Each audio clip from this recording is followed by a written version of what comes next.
Hello guys, welcome po. Collective reading tayo ngayon. So tingnan natin kung ano yung energy ng person mo para to sa mga no contact situation na nakikibalita sa kanilang mga person. So be open-minded, hindi halos lahat makaka-resonate.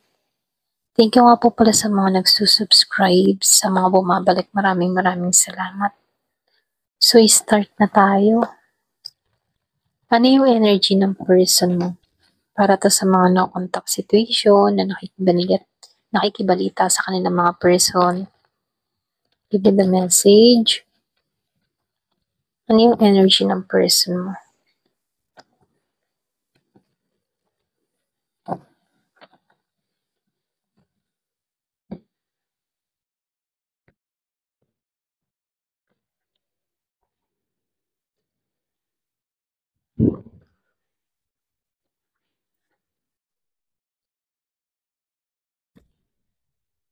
Oh,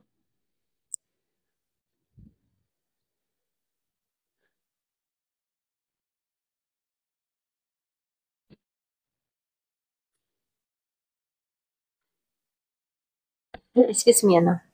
Nakikitaan ko dito, yung iba si meron kang kadiling na Virgo, Taurus, Capricorn. Meron ding Pisces, Cancer, Scorpio. So, meron din ako nakikita Gemini, Libra, and Aquarius. Meron ding Aries, Leo, Sagittarius. Halos lahat nandito na. Excuse me po, ano. So, nakikitaan ko dito yung overall ng energy ng person mo. Hirap. Nahirapan siya. Talagang hirap. Ayan. Pero yung nakikita ko, no. Malakas yung kanyang, yung bang malakas yung hirap na nararanasan niya. Ganon. Ayan, pasensya na. Meron kang tao dito na bangkarote. Or pwede rin walang trabaho. Kumbaga sa hirap na pagsubok, siya yung nakakaranas ng pinakamahirap. Ganon, okay? Walang trabaho, walang perang dumadaloy sa kanya dito. Pwede rin sabihin pagkaubos ng kabuhayan. Doon sa iba, no? Kumbaga, ranas ng tao na to yun na sobrang hirap siya sa sitwasyon na hindi niya alam kung paano malusutan to. Yung iba sa inyo, wala kang balita sa taong ito. Or pwede rin wala siyang balita sa'yo. Wala na kasi yung spiritual love na ipinagkakalob mo sa tao na to. Nawala yun. Or pwede rin sabihin, unti-unti mong tinalikuran na to. Ganon yung energy na nakikita ko dito, no? Kaya dito, ramdam ng tao na to yung pagkawala. Nahihirapan siya dito. Ayan. Yung iba sa inyo, kung malalaman mo yung kalagayan ng tao na to, hindi naman sa pagmamahal na yung mararamdaman mo, kundi awa. Ganon. Yung iba sa inyo, no? Awa yung mararamdaman mo sa taong ito. So, dito, no, lumalabas, nagsisi to. Nagsisi siya sa'yo. Ito lang nakikita ko. Pwede ikaw yung pinakahuling naloko ng tao na to, no? Na pinagsisihan niya rito. Gusto ng tao na to na maging magaan yung sitwasyon niya rito, no?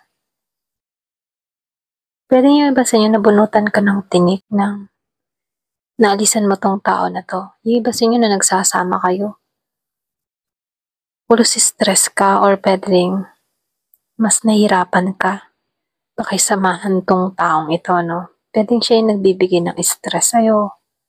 Kung bakit nag-iisip ka. Pero nakikitaan ko dito malaya ka na sa taong ito at nawala yung responsibilidad mo sa kanya rito. Kaya lang, yung iba sa inyo, no, wala bang paglago na nagaganap sa taong ito. Kung before, malakas yung tiwala ng tao na to sa kanyang sarili. Ngayon, nayuyupi na. Okay? Ngayon, wala siyang may pamukha sa'yo, wala siyang maipagmalaki sa'yo. Kasi dito, no, nakikitaan ko dito na nalugi, na-bankrupt, natalo. Yung hirap siyang makabawi, ganun. Hirap siyang makabangon muli, ganun. Kung ano man yung kalokohan ng tao na to sa'yo, dito siya binalikan. Ayan. Kung bakit hindi siya binibless dito. Dahil meron tong mga nagawang pagkakamali sa'yo. Excuse me. Lalo-lalo na kung ikaw ay naging totoo sa taong ito.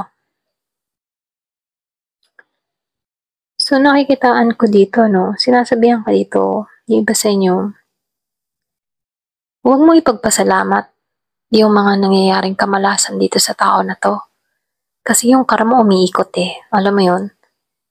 Kumbaga, sinasabihan ka dito, kung meron kang nalalaman about sa tao na to at hindi siya nagtatagumpay dito, huwag mo ikatuwa.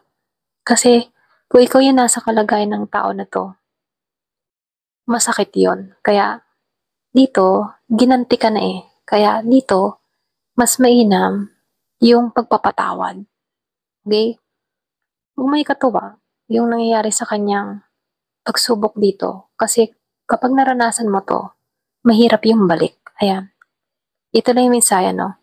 Kasi ganun yung karma. Pwedeng balikan ka din. Kung kinatuwa mo to, pwedeng maghanap din to sa'yo. Kaya kung nagiging maayos ang buhay mo, huwag mong ikatuwa kung ano nangyayari dito sa tao na to. Bagkus,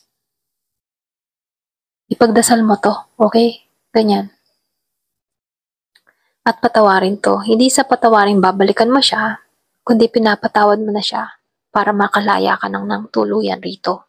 Kasi andito yung judgment eh, okay? Andun yung pag-uusig. Kasi dito, lumabas na yung hustisya para sa'yo, pero wag mong ikatuwa yung nangyayaring masama sa taong ito, okay? Kasi andun na siya sa point na nahihirapan eh. So nakikitaan ko dito, no, kung meron kang person dito na nagta-travel, hindi na siya makaalis. Pwedeng hindi siya makaalis dahil pwedeng meron siyang problema, pwedeng may sakit, or pwedeng sabihin na meron tong mga kinakaharap na pagsubok kaya hindi makaalis. Or pwede rin wala siyang pagkunan. Ayan. Kaya hindi siya makapagsimula muli dito.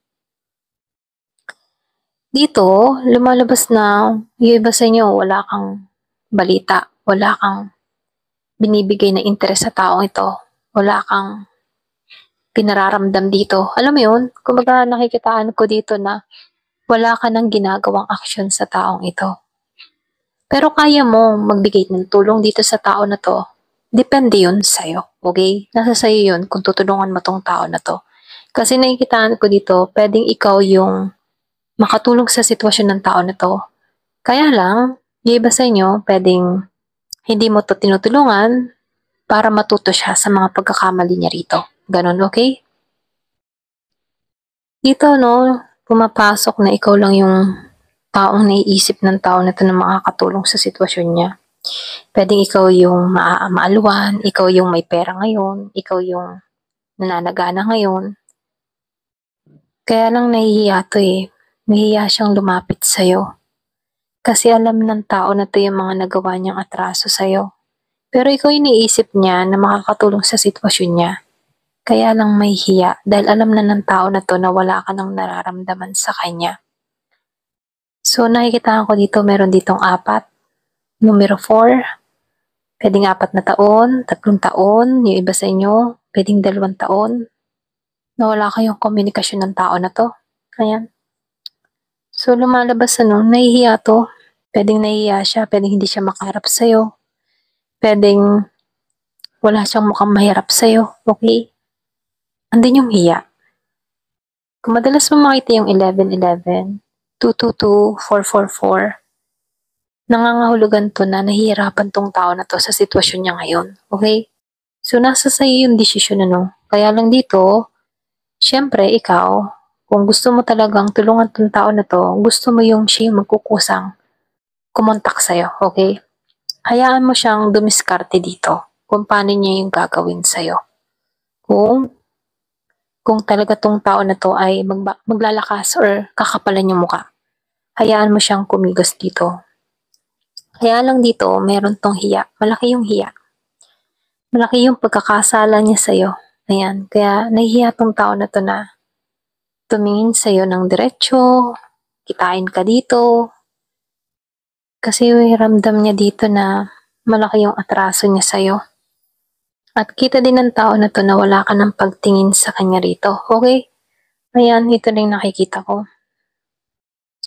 Tingnan pa natin, ano?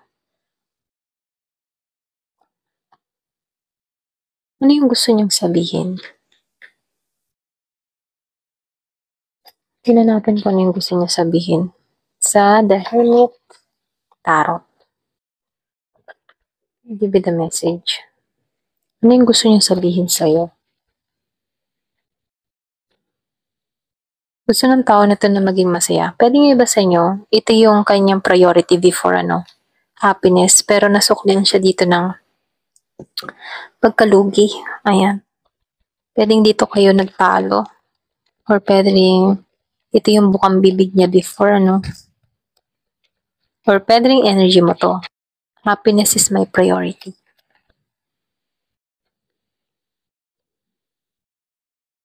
Nasaktan mo din tong tao na to. Pero okay lang daw. Diba? Takot siyang kausapin ka. Yung sinabi ko kanina, nahihiya. Walang mukhang maiharap sa'yo. Kasi andun yung takot. Takot siyang, takot siyang masumbatan mo. Ganun. Gusto ka pa rin ito. Kaya lang wala siyang mukhang mahirap dahil hirap siya dito.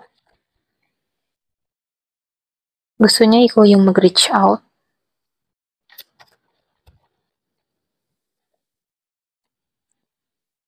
So, nangangarap to ng tao na to na maging maayos ang lahat. Ganyan. Lalo-lalo na sa inyong dalawa.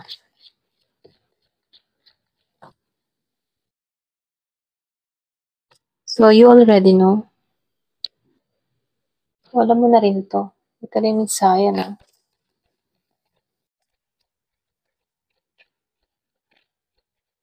Give it a message.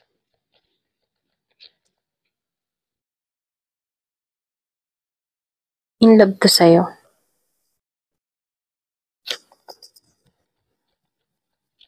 Mahal ka pa rin ng tao na to, kaya lang hindi na balance. Pwede ikaw nawalan ka na ng pagtingin dito. Kasi sinusunod mo na yung puso mo.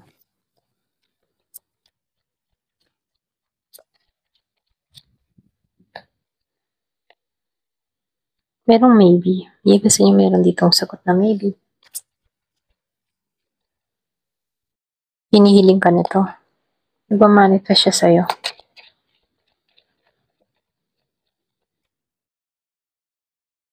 Katok pa rin ito. Gusto pa rin niya makamit. Ganyan.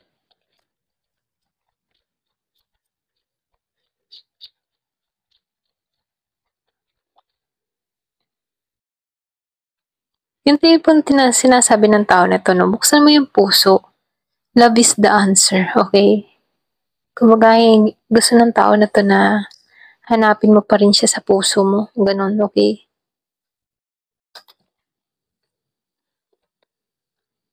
Gusto ng tao na to ng bagong simula sa'yo.